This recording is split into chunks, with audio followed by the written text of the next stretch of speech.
পনির রান্না করার জন্য আমি এখানে পনিরটাকে সুন্দর করে ধুয়ে ভালো করে কেটে পিস পিস করে ছোটো ছোটো করে কেটে আর সাদা তেলে ভেজে নিয়েছি।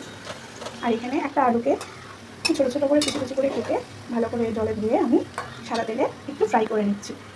আর রান্না করার জন্য যে মশলাটা লাগবে আমাদের এখানে আছে, সেটাকে আমি মিক্সিতে ব্লেন্ড করে নিয়েছি। এখানে আছে কাজু বাদাম, পোস্ত, কাঁচা লঙ্কা আর আদা, সব কিছুকে খুব ভালো করে আমি ব্লেন্ড করে রেখে দিয়েছি। আলুটা ভাজা হয়ে এসছে, এবার আমি আলুটাকেও পনিরের সাথে তুলে রেখে দেবো। ফোড়নের জন্য আমি দেবো 2টো তেজপাতা কুচি কুচি করে নিয়েছি,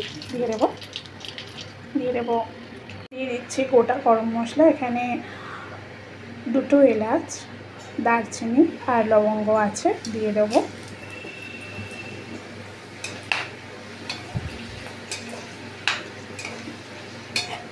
এবার 10 থেকে 20 সেকেন্ডের জন্য আমি এটাকে একটু ফ্রাই করে নেব। এটা বেটে রেখে দিয়েছিলাম, সেটা আমি তেলেতে দিয়ে দেবো। মিক্সিং বলে আমি একটু জল নিয়েছি, নিয়ে মশলাটাকে ধুয়ে আমি কড়াইতে দিয়ে এবার কষিয়ে নেব। এবার মশলাটাকে আমি খুব ভালো করে কষিয়ে নেব।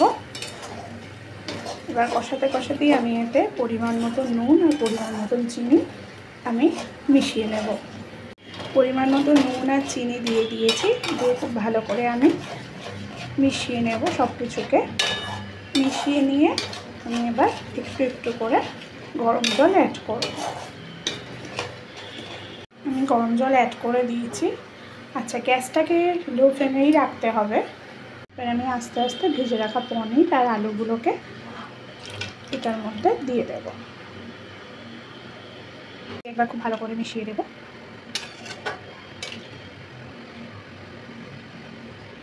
এবার আমি গ্যাসের ফ্লেমটাকে বাড়িয়ে দিয়েছি।